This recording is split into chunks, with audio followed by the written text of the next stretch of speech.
असतो मम सद्गमयो तमसो मम ज्योतिर्गमयो मृत्योर्मम अमृत्यगमयो। ओम शांति शांति शांति। एक श्लोक से शुरू करते हैं। न तद भासयते सूर्यो न शशांक न पावकः यद गत्वा न निवर्तन्ते तद्धाम परम मम। Gita 15 chapter 15 verses 6।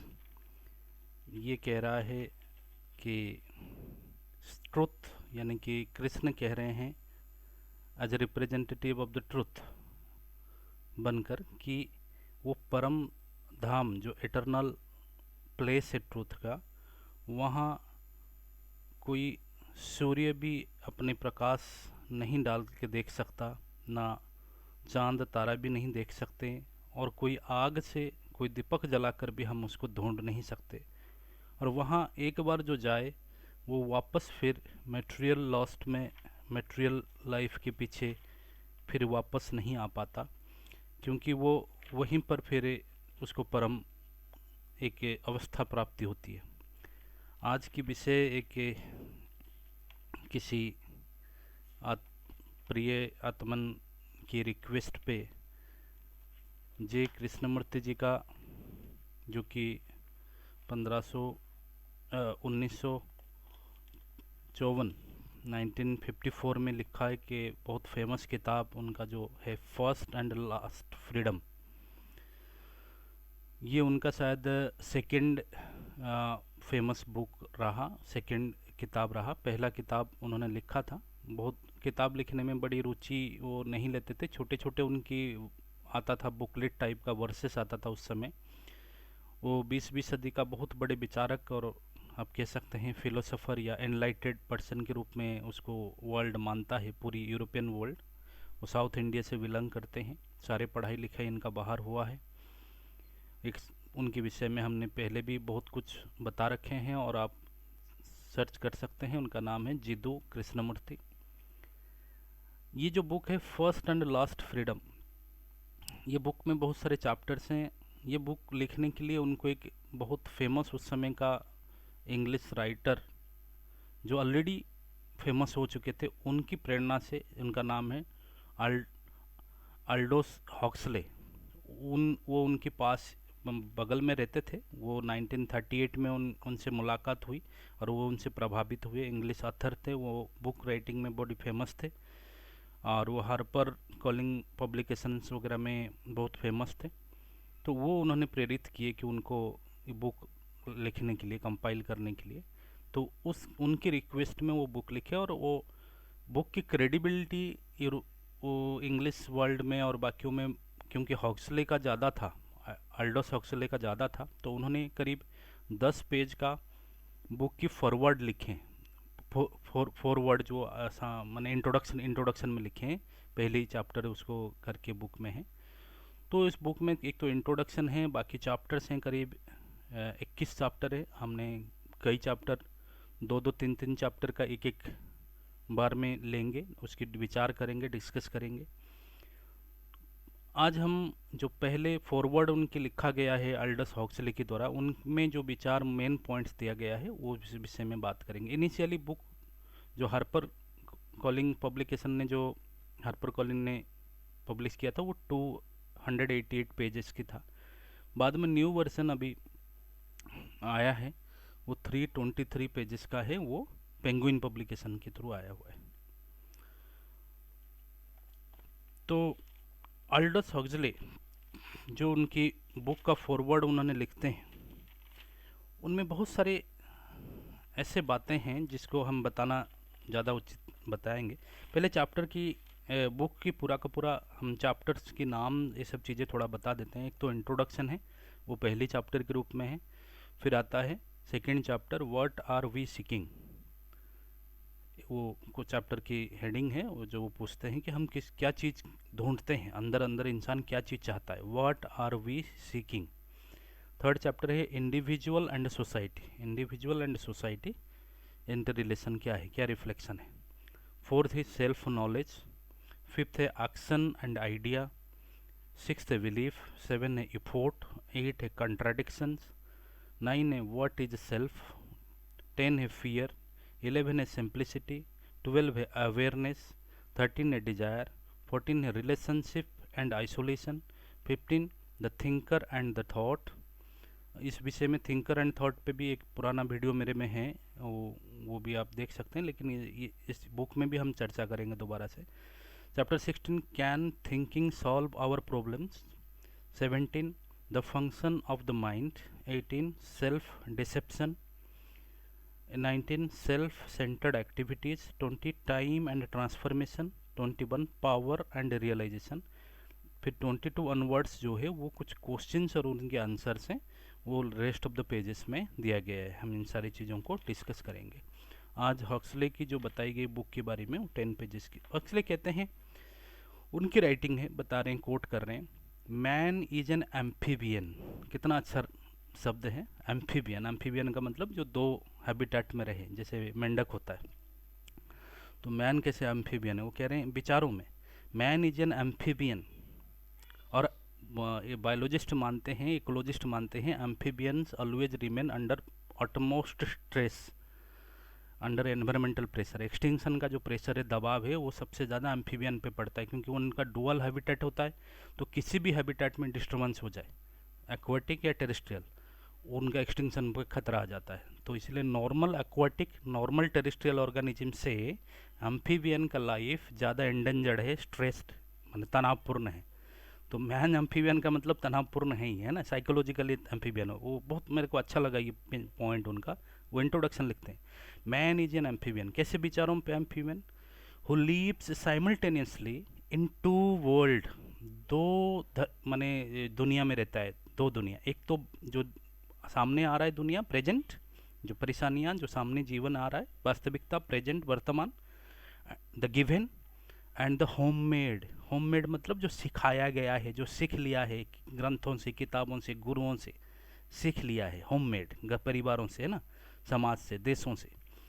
The given and the homemade, the world of matter, matter जो रिसर्च, जो मैटर, रोड, मकान, पैसा, है ना, life and consciousness.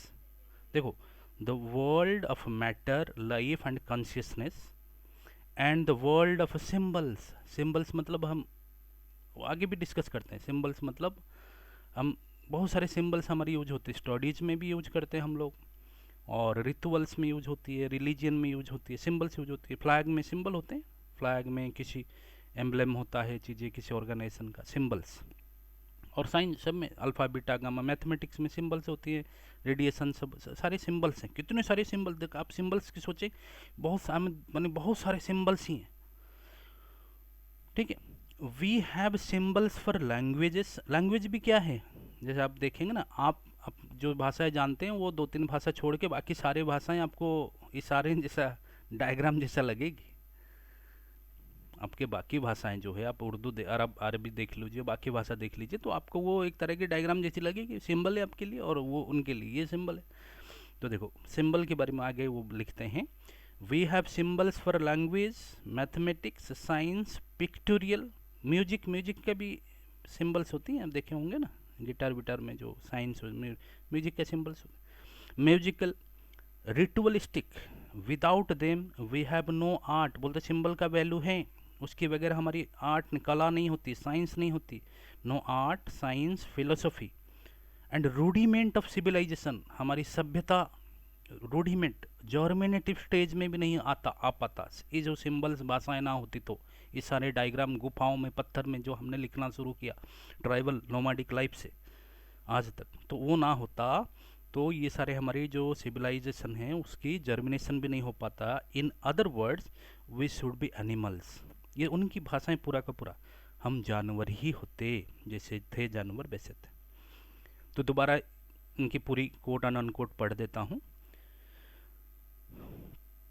We have symbols for language, mathematics, science, pictorial, musical, ritualistic. Without them, we have no art, science, philosophy, and rudiment of civilization. In other words, we should be animals.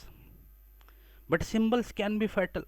ये symbol, हमारे symbol के लिए हम लड़ते हैं, जान दे देते हैं, क्रुएलिटी करते हैं, हमारी हिंसा को हम जस्टिफाई कर लेते हैं कि उसने हमारी मंदिर पे महामारी मार दिया, हमारी स्वस्तिक चिन्ह को, निशान को ये कर दिया, या हमारी पैगंबर की फोटो खींच लिया, अभी जो चल रहा है फ्रांस में, वो टेढ़ा क्या कर दिया, जो भी है वो हम सिंबल से लड़ते हैं, सिंबल से जान देते हैं और हम हिंसा को जस्टिफाई करते हैं। But but symbols can be fatal, they have fixed boundaries. Symbols जो है, जीवन जो है, जीवन का कोई फिक्स बाउंड्री नहीं, जीवन को आप फिक्स बाउंड्री में नहीं बांध सकते, क्योंकि वो फिक्स्ड वही होती है जो मर गया हो, जो डेड है। तो बट सिंबल्स तो फिक्स्ड बाउंड्री में, कोई भी सिंबल होता है उसकी एक फिक्स्ड आइडेंटिफिकेशन होता है। बट जो लाइफ है, जो प्रेजेंट है, वो गतिमान है, वो चेंजेबल है। तो लिखते हैं they have fixed boundary but symbols can be fatal, they have fixed boundaries, not living we do all our expression cruelty for symbols or die और सिर्फ सिंबल को हम पूजा करते हैं, और ओम लिखा हुआ पूजा करते हैं, और सिर्फ symbols. Truth can never be said bye symbols. ठीक है, हम बोले, फिर बोलते हैं कि truth can never be said by Buddha. जो ट्रूथ है वो उसको किसी ने भी बोल नहीं सकते, क्योंकि वो किसी शब्दों में, भाषाओं में, सिंबल में नहीं आ सकते। जैसे बोला ना, न तत्र सूर्य भांते न चंद्र तारकम, गीता वर्सेस जो मैंने बताया, वो यही तो बोल रहा है। आप उसको किसी भी आलोक से, किसी भी लैंग्वेज से, किसी भी सिंबल से रोपित या एक्सप्लेन या डिस्क्राइब नहीं कर सकते। तो बुद्धा भी नहीं बोल सकते, उपनिषद भी नहीं बोल सकते, वेद भी नहीं बोल सकते, किसी ग्रंथ नहीं बोल सकते। वो सत्य के बारे में, उस परम धाम के बारे में, उस चीज़ के, वो परम है भी नहीं, अब उसमें परमानंद, ये तो दिक्कत हो गई थी। उपनिषद और वेद ने उसको बोल दिया कि वो परमानंद है, तो लोग अपने लाइफ में जितने आनंद थी ना, जैसे आइसक्रीम खाना, घूमना, जो एक व्यक्ति की लाइफ में सबसे मटेरियलिस्टिक जो आनंद थी, वो उस ट्रूथ को वैसा समझ लिया कि शायद वैसा ही होगा, मतलब वो मलाई कुछ होगा, मक्खन मलाई होगा। मतलब क्योंकि उपनिषद वेद ने बोला कि वो परमानंद है, तो व्यक्ति ने सोच लिया कि वो ऐसा स्टेट है जो उसकी मटेरियल लाइफ में सबसे जो सुख है उसकी गुणा 1000 कर दो, उतना बड़ा कोई आनंद होगा। इसलिए बुद्ध उसको करेक्ट किए, बुद्धा के बोले कि वो प्राप्ति होने के बाद आपका क्या होगा, दुख निवृत्ति होगा। वो नहीं बोले आनंद मिलेगा, कुछ नहीं मिलेगा, वो नहीं बोले क्या मिलेगा ना मिलेगा, वो बोले कि या तुम दुख में परेशान हो, नहीं हो तो जियो, जैसे ही जियो, कोई टेंशन नहीं। उनके लिए तो ये सवाल ही नहीं है, जो ऐसे गड्ढे के जीवन जीना चाहते हैं उनके लिए कोई टेंशन नहीं। लेकिन जो इस तरह के जीवन से परेशान है, वो अपना परेशानी मिटाना चाहता है ना, बीमारी तो हटाना चाहता है ना। हेल्थ की चर्चा क्या करना है, हेल्थ की चर्चा से बीमारी ठीक होने वाला नहीं, बीमारी का ठीक है। तुम्हें मान लो परेशानी है जीवन से, दुख कष्ट, ये क्रूएलिटी, ये ब्रूटलिटी, ये हिपोक्रेसी, ये मुखोटा पहन पहन के जीना, इससे मान लो तुम्हें सुख ही मिल रहा है, अच्छा मिल रहा है, कोई टेंशन नहीं, बढ़िया से जियो। और मान लो परेशानी, ये परेशानी मिट जाएगी बस, उसके आगे आनंद वानंद ये सब तो आप तुम्हारी ख्वाबों की खीर जो इसका ना बिरबल के पुलाव, वो मत सोचो। वेद उपनिषद ने बोल दिया था, लोगों ने उसके पीछे पड़ गए और पाए वो आनंद जो उनकी पाए, मतलब मन में वहीं पहुंच जाओगे। तो ये गलतियां थी चीजें। तो truth can never be said by Buddha, we must first find clarity with in our self before wanting it from the world. World से हमें कोई समाधान अच्छे धरती चाहिए। क्यों लड़ रहे हैं, सबको हम डांटते रहते हैं, सरकार अच्छा नहीं किया, पड़ोसी अच्छा नहीं है, वो देश में अच्छा नहीं, हिंदू अच्छा नहीं, मुसलमान अच्छा नहीं, वो नहीं, सबको हम सबकी बुराइयां निकालते हैं ना अपना छोड़ के। लेकिन वो कहते हैं जब तक अपने अंदर क्लैरिटी ना होगा तो ये सभी जगह हमें कन्फ्यूजन दिखाई देगी। जैसे चश्मा हमारी चढ़ा होगा, हम वैसे ही हमें दिखाई देगा। तो क्लैरिटी पहले अपने में आना चाहिए, क्योंकि व्यक्ति सारे मिलकर ही समाज बनाए। That clarity can not be organised, और वो क्लैरिटी जो अपने में आना है, वो क्लैरिटी कोई कुकड अप करके नहीं दे सकता, स्पून फीडिंग करके नहीं दे सकता। ऑर्गेनाइज्ड मतलब कोई हमें पढ़ा नहीं सकता, कोई जप या योगा से या किसी पद्धति से, किसी फार्मूला से हमारे अंदर दिला नहीं सकता आर्टिफिशियली।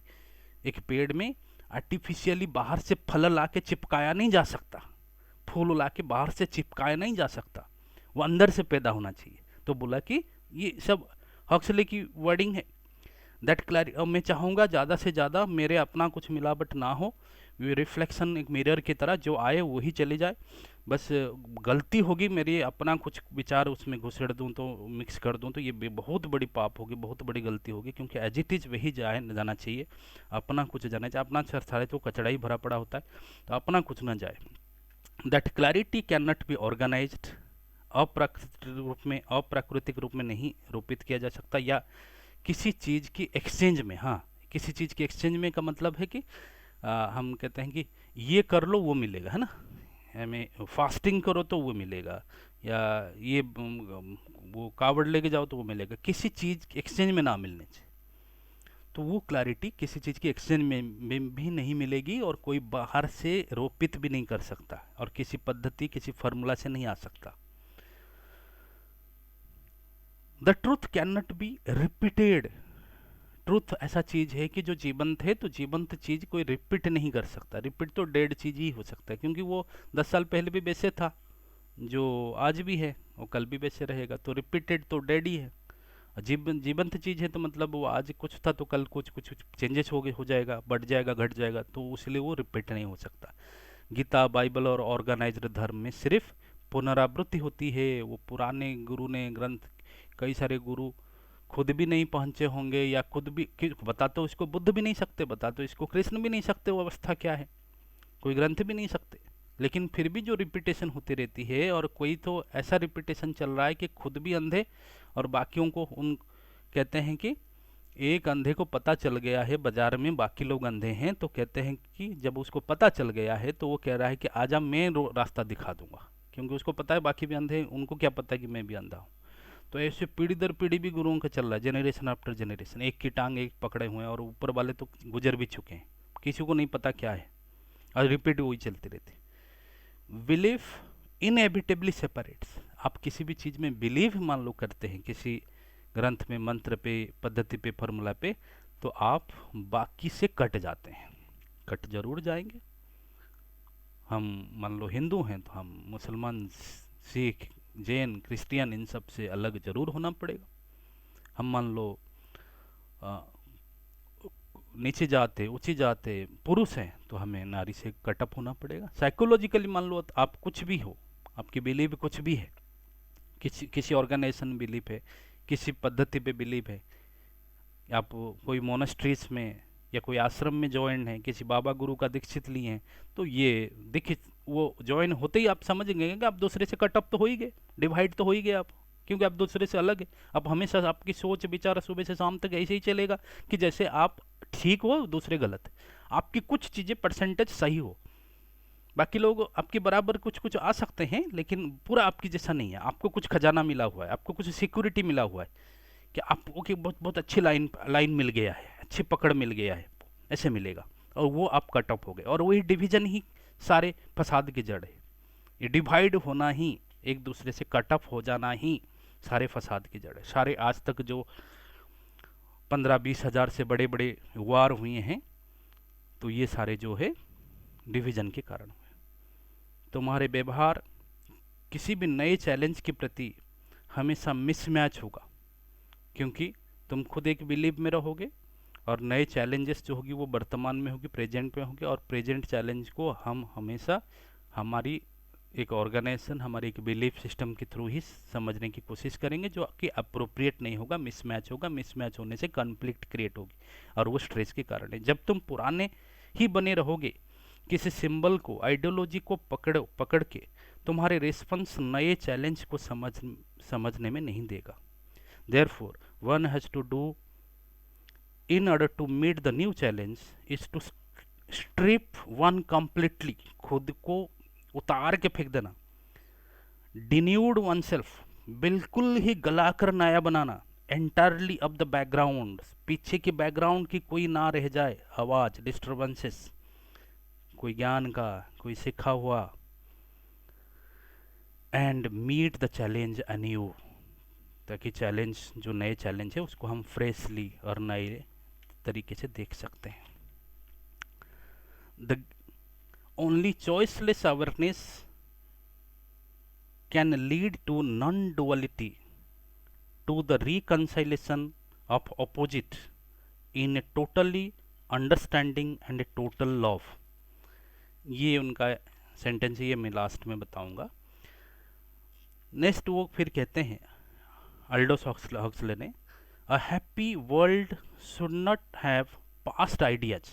एक हैप्पी वर्ल्ड में ऐसा नहीं होना चाहिए कि खाली पुराने आइडियाज में भरे पड़े हो कि कैसे जीवन जीना चाहिए। सबकी आइडियाज है, हम गांधीवादी है, हम वो वाली है ना, वो पुराने आइडिया जैसे ही जीवन जीना। मैंने आगे इंसान जो नए नए पैदा हो रहे, उनकी जीवन भी पहले के लिखे हुए ढांचे पे चलना है। A happy world should not have past ideas which compels man, दबाव डालता हो इंसान को to take in appropriate action and crime are justified by hollow dogmas. खोखला आइडियाज से क्राइम को, हम देखो नारियों पे कितने अत्याचार करते हैं, कितने आज़ादी, इंडिपेंडेंट नहीं किसी चीज़ का, और हम उसको बोलते हैं बहुत सती है? जो सहलेगा वो बहुत अच्छा नारी माना जाता है। वो पहले तो क्या करते थे, जला ही दिए थे। अभी तो डवरी से जलाए तो जलाते हैं, वो अलग चीज़ है, बट पति मरने के बाद जलाते, सतीदाह प्रथा था। खाली हिंदू, वो आप देखो तला, वो जो बाकी धर्म में भी जो चीज़ें हैं, बुरखा, ये सब चीज़ें हैं, तो हम जस्टिफिकेशन करते हैं, वो हलो डगमाज है। वट के अफर्ट्स, वो कहते हैं Aldous Huxley, what Krishnamurti efforts, no guru, no meditation, no rituals, codes, uplift और इंस्पायरेशन। पर कृष्णमूर्ति आपको कोई अपलिफ्टमेंट नहीं दे रहे हैं, कोई एनर्जी वाली भाषा शब्द बोल के आपको सोए हुए को जगाने की कोशिश नहीं कर रहे हैं।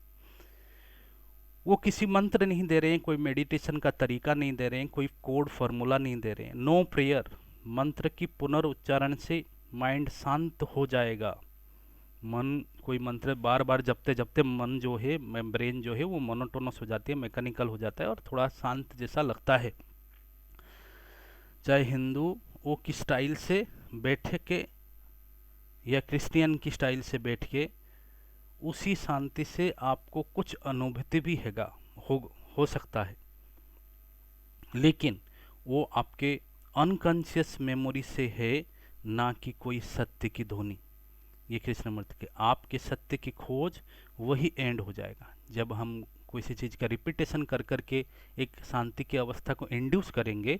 वह हमारी अनकॉन्शियस से पहले से पड़ा हुआ कोई एक पीसफुल स्टेट अपने आप आ जाएगा, जो अपना हमारी मन का पैदा किया गया एक भ्रम वाली इल्यूजनरी स्टेट है, और उसी को हम सत्य मान के वहीं पर हमारी खोज को फुल स्टॉप दे देंगे, बंद कर देंगे, और आगे हम नहीं बढ़ पाएंगे। आप सत्य को आपकी छोटी सी गुफा में नहीं बुला सकते। हमारी जो माइंड है, हमारी जो बुद्धि है, हमारी जो तजुर्बा है, हमारे जो तर्क है, वो छोटी सी गुफा है, छोटी सी कुटिया है, वहाँ पर हम ये विराट सत्य को नहीं बुला सकते by offering puja, flower, prasad etcetera. वो कहते हैं तो हम नहीं बुला सकते। Yoga is concentration on one thing of your choice. Yoga में हम कंसंट्रेशन करते हैं हमारी पसंद की किसी एक चीज़ पे, और वो एक रेजिस्टेंस के दीवार खड़ा कर देता है, ताकि हम जो चाहते हैं कंसंट्रेशन बार बार बार बार, और दूसरों चीज़ को हम नहीं देखते हैं, दूसरी सोच को आने नहीं देते, कंसंट्रेशन जो करते हैं। समझ में आ गया? तो इसका मतलब ये है कि जैसे टॉर्च लाइट होता है, टॉर्च लाइट में क्या होता है, फोकस जो है वो एक ही जगह, जैसे कोई अंधेरे में आप कोई चीज़ देखना चाहते हो तो टॉर्च लाइट हम पर लगा दे। टॉर्च लाइट लगाने से क्या होती है, सारी जो फोकस है वो एक जगह जाके केंद्रित होती है। ये बात ध्यान रखना, वो एक जगह चीज़ तो आपको दिख जाएगी, लेकिन वो बाकी सारी चीज़ जो कमरे की है वो अंधेरा रहेगी।